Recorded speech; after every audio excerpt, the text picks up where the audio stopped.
इमरान खान साहब के बारे में उनके बहुत सारे सपोर्टर्स ये कहते हैं ना कि राना सनाउल्लाह तो कातिल है, इमरान खान कोई कातिल है? तो आज हम बताएंगे कि इमरान खान भी कातिल है और इमरान खान ने किसका कत्ल किया है। वो कौन सा करीबी आदमी है जो इमरान खान के अपने घर के अंदर कत्ल हुआ है। और हमारी इतलात ये हैं कि काफ़ी हद तक काम मुकम्मल कर लिया गया है सिस्टम को रीबूट करने का, सॉफ्टवेयर अपडेट करने का। आने वाले चंद दिनों में ये सॉफ्टवेयर बिल्कुल क्लीन हो जाएगा और उसके बाद नई विंडो इंस्टॉल की जाएगी। और जब वो नई विंडो इंस्टॉल होगी तो वाक़ई ये जो पंछी हैं, ये घोंसले बदलना शुरू हो जाएँगे। अस्सलाम वालेकुम मेरे सादा से पाकिस्तानियों, मेरा नाम रेहान तारिक है और आप मेरा यूट्यूब चैनल और फेसबुक पेज देख रहे हैं। पाकिस्तान मुस्लिम लीग नून की नायब सदर और चीफ ऑर्गेनाइजर मरियम नवाज एक तीर से तीन शिकार कर रही हैं। पहला शिकार इमरान खान, दूसरा शिकार साकिब निसार यानी जुडिशरी और तीसरा शिकार फैज़ हमीद। और तीनों ही शिकार आजकल खासी दिक्कत में हैं, खासी मुश्किल में हैं, तड़प रहे हैं, फड़क रहे हैं, रक्स कर रहे हैं। जो पहला शिकार है इमरान खान, उस पर एक और वार किया है मरियम नवाज साहिबा ने और वो कहती हैं कि इमरान खान असल में ना नशे का आदी है और उसे डर है कि अगर वो जेल में चला गया तो उसकी जो मेडिकल रिपोर्ट है उसमें सब कुछ खुलकर सामने आ जाएगा। ऐसे लोग पुलों के नीचे पड़े हुए होते हैं। हवाला दे रही है रेहाम खान साहिबा की किताब का। अब रेहाम खान साहिबा ने किताब में क्या कहा है और इमरान खान साहब के बारे में उनके बहुत सारे सपोर्टर्स ये कहते हैं ना कि राना सनाउल्लाह तो कातिल है, इमरान खान कोई कातिल है? तो आज हम बताएंगे कि इमरान खान भी कातिल है और इमरान खान ने किसका कत्ल किया है। वो कौन सा करीबी आदमी है जो इमरान खान के अपने घर के अंदर कत्ल हुआ है। आज उसकी तफसीलात आपके सामने रखेंगे। जरा दूसरे शिकार की बात कर लेते हैं। दूसरा शिकार शिकार जो साकिब निसार साहब हैं, साकिब निसार साहब भी इन दिनों काफ़ी बौखलाए हुए फिर रहे हैं। कभी सहाफ़ियों से मिलते हैं, कभी कमरे बंद कर लेते हैं, कभी कहते हैं मैंने इंटरव्यू नहीं देना, कभी कहते हैं मरने के बाद किताब आ जाएगी। तो साकिब निसार साहब भी तड़प रहे हैं, फड़क रहे हैं। और सिर्फ साकिब निसार नहीं है, बल्कि साकिब निसार के जो 2 आईसी हैं, जनाब second in command Asif Saeed Khosa. अब मरियम नवाज साहिबा ने आसिफ सईद खोसा के खिलाफ भी तबले जंग बजा दिया है। और वो तबले जंग क्या बजाया है कि जिस वक्त नवाज शरीफ साहब साबिक वज़ीर आज़म कोर्ट लखपत जेल में थे, तो उस वक्त एक वफ्द उनके पास भेजा गया था और कहा गया था कि जनाब खोसा साहब को आप ज़रा एक्सटेंशन दे दें, खोसा साहब को एक्सटेंशन दे दें, क्योंकि खोसा साहब को चीफ जस्टिस बनवाना मकसूद था। और वो कहती हैं अगर खोसा साहब चीफ जस्टिस बनते तो आज Umar Ata Bandial chief justice supreme court of Pakistan ना होते। ये कुछ लो और कुछ दो की डील थी। तीसरी इंपॉर्टेंट बात वो फैज़ हमीद से मुताल्लिक कर रही हैं और फैज़ हमीद से मुताल्लिक वो ये कह रही हैं कि फैज़ हमीद अब अपने गुनाहों का एतराफ़ कर रहा है और हवाला दे रही हैं उस ट्वीट का जो कामरान खान साहब ने किया था। और कामरान खान साहब ने उस ट्वीट के अंदर फैज़ हमीद साहब की तरफ से भेजे गए मैसेज को लिखा था और कहा था कि ये 3 नकात हैं, जिसमें फैज़ हमीद साहब कह रही हैं मैं तो नहीं कुछ कीता जी और मैं तो इतना एम्पावर्ड नहीं था, मैं तो मेजर जनरल था, मैं कैसे कर सकता हूँ, आर्मी चीफ से पूछें, चीफ सारे फैसले करता है। तो ये भी दूसरे लफ्ज़ों में अगर कहा जाए तो एतराफ़ ही था अपने जुर्मों का और मरियम नवाज़ इसका हवाला दे रही हैं। एक और बड़ी इंपॉर्टेंट बात वो ये कह रही हैं कि नवाज शरीफ बीमार नहीं थे, नवाज शरीफ बीमार नहीं थे, बल्कि जिस वक्त वो जेल में थे तो उनके खाने में जहर मिलाया गया, उनको मारने की कोशिश की गई। हमारे यहाँ ये नैरेटिव बड़ा पॉपुलर और बड़ा इंपॉर्टेंट होता है जिसमें आप कहते हैं जी हमें मारने की कोशिश की गई, असैसिनेशन अटेम्प्ट। यही इमरान खान कर रहे हैं और यही नैरेटिव अब मरियम नवाज ने बनाना शुरू कर दिया। जरा इसी नैरेटिव पर बात करते हुए आगे चलते हैं। आपको याद होगा ये 9 मार्च 2023 को यानी कल मरियम नवाज साहिबा ने निजी टीवी को इंटरव्यू देते हुए बात की है और 22 अक्टूबर 2019 को ऐसी ही बात मरियम नवाज साहिबा के भाई ने यानी साबिक वज़ीर आज़म के साहबजादे हुसैन नवाज साहब ने की थी। और वो ये कह रहे थे डॉक्टर अदनान जो हैं मुस्लिम लीग नून के ताहयात कायद नवाज शरीफ साहब के ज़ाती मौलिज, उन्होंने बताया था ना कि जी जब लास्ट टेस्ट हुआ तो 16,000 के करीब प्लेटलेट्स थे, गिरते-गिरते आपको पता है 2,000 के लेवल के ऊपर आ गए। तो उन्होंने इसके जवाब में ट्वीट करते हुए हुसैन नवाज साहब ने कहा था कि हो सकता है कि नवाज शरीफ के खाने में ज़हर मिलाया हो। अब इस तरह की बातें जो है वो शहबाज गिल भी करते रहे और शहबाज गिल ने कहा था कि प्लेटलेट्स इतनी कम तादाद में तो नहीं गिर सकते हैं, हो सकता है कि जो रिपोर्ट बनाई गई उस रिपोर्ट में मेडिकली यानी उसमें केमिकल जो थे उसमें को मिक्स किए गए और उस केमिकल का नाम भी लिखा था उन्होंने कि वो शामिल किया, उसकी वजह से प्लेटलेट्स नीचे दिखाए गए। इतना कम काउंट प्लेटलेट्स का नहीं हो सकता, यानी इस तरह की बातें तो हैं। अच्छा, अब इंपॉर्टेंट बात यह है मरियम नवाज साहिबा जो कह रही हैं कि इमरान खान इसलिए जेल नहीं जाता है कि उसे डर है कि ये मेडिकल टेस्ट होगा तो दूध का दूध और पानी का पानी हो जाएगा।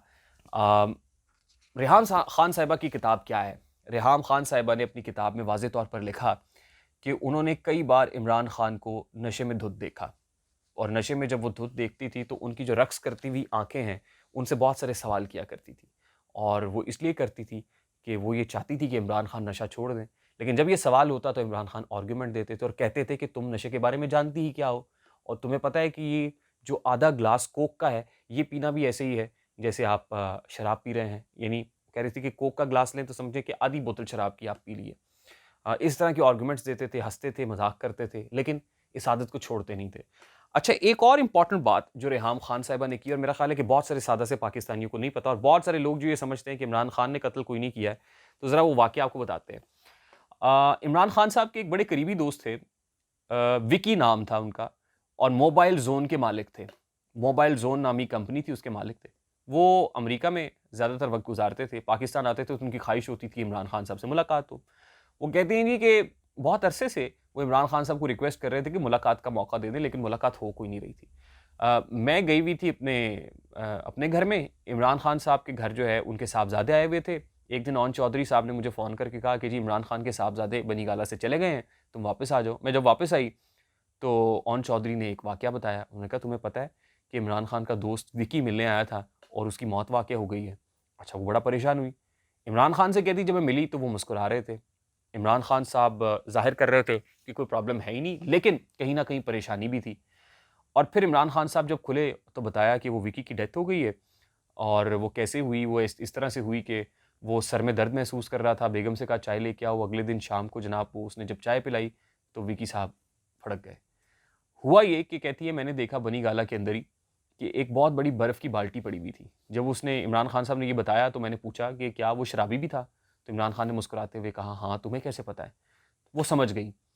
तो फिर ये बात खुली उस वक़्त कि जब वो एक तस्वीर देखी और देखा कि 10 लोग इमरान खान साहब के घर बैठे हुए थे, खाना खा रहे थे, और जो विकी साहब है ना वो ओवरडोज़ हुए थे, और ओवरडोज़ होने की वजह से उनकी मौत वाक़ई हो गई थी। उस वक़्त एक सहाफ़ी उमर चीमा साहब ने ट्वीट भी की थी, और पीटीआई ट्रोल्स ने उमर चीमा साहब की ख़ासी क्लास लगाई थी, और उसके बाद ट्वीट डिलीट कर दी गई थी और ये ख़बर ही उड़ा दी गई थी।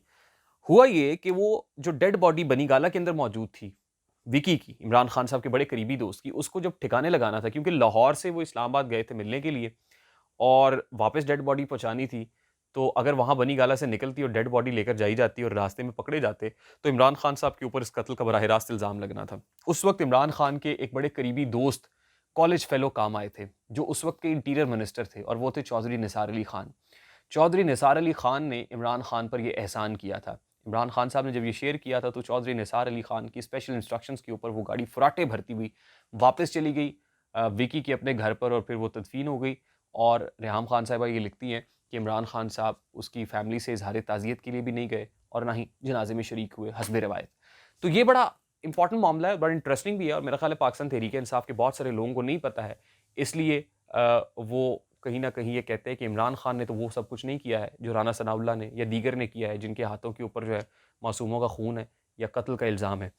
अच्छा, अब एक और बड़ी इंपॉर्टेंट बात जो फवाद हसन फवाद साहब ने गुज़श्ता रोज़ की है, और फवाद हसन फवाद साहब ये कहते हैं कि जिस वक़्त राहील शरीफ जो है वो chief of the army staff थे, तो राहील शरीफ साहब की तरफ से भी एक रिक्वेस्ट आई थी, और वो ये थी कि ना सिर्फ़ उनको एक्सटेंशन दी जाए, बल्कि एक नया जो है वो एक पोज़ीशन क्रिएट कर दी जाए और उनको फ़ील्ड मार्शल बना दिया जाए।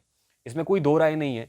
राहील शरीफ की प्रोजेक्शन भी फ़ौजी हलकों की तरफ से, और उस वक़्त आपको पता है कि आसिम बाजवा साहब जो है वो डीजी आईएसपीआर थे। उन्हीं दिनों में आईएसपीआर का जो सेल है वो बड़ा स्टेट ऑफ़ द आर्ट बनाया गया, बड़े पैसे-वैसे लगाए गए, और राहील शरीफ जो साबिक chief of the army staff है, उनका स्टेचर भी, उनकी प्रोजेक्शन भी कुछ ऐसे की गई, और इस तरह की तस्वीर लगवाई गई कि राहील शरीफ जैसा आर्मी चीफ़ आज तक आया ही नहीं है। ख़ैर, उस वक़्त वो क्यों किया जा रहा था, उसकी भी एक वजह है कि वो फ़ील्ड मार्शल बनना चाहते थे, वो भी जाना नहीं चाहते थे, वो छोड़ना नहीं चाहते थे। लेकिन जब ये रिक्वेस्ट नहीं मानी गई तो फिर उसका नज़ला भी अल्टीमेटली नवाज़ शरीफ के ऊपर गिराया गया, और हालात वो कहते हैं कि यहाँ से ख़राब हो गए।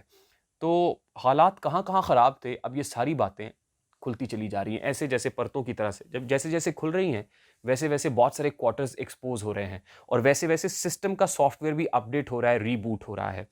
अब मरियम बीबी ये कह रही हैं कि जो कैंपेन मैंने शुरू की है, उस कैंपेन के रिज़ल्ट्स आना शुरू हो गए हैं, और 38 लोग ऐसे हैं पंजाब से पाकिस्तान तहरीक-ए-इंसाफ के, जो नून लीग का टिकट माँग रहे हैं, यानी नून लीग में शमूलियत का इरादा रखते हैं। और हमारी इत्तलात ये हैं कि काफ़ी हद तक काम मुकम्मल कर लिया गया है सिस्टम को रीबूट करने का, सॉफ्टवेयर अपडेट करने का। आने वाले चंद दिनों में ये सॉफ्टवेयर बिल्कुल क्लीन हो जाएगा, और उसके बाद नई विंडो इंस्टॉल की जाएगी, और जब वो नई विंडो इंस्टॉल होगी, तो वाक़ई ये जो ये जो पंछी हैं ये घोंसले बदलना शुरू हो जाएंगे और घोंसले एक नहीं दो नहीं बल्कि दर्जनों की तादाद में आपको इलेक्शंस से पहले बदलते हुए दिखाई देंगे।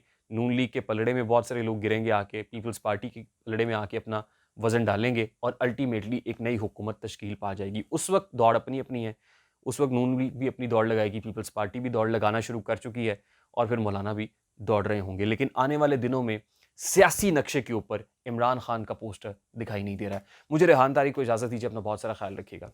अस्सलाम वालेकुम।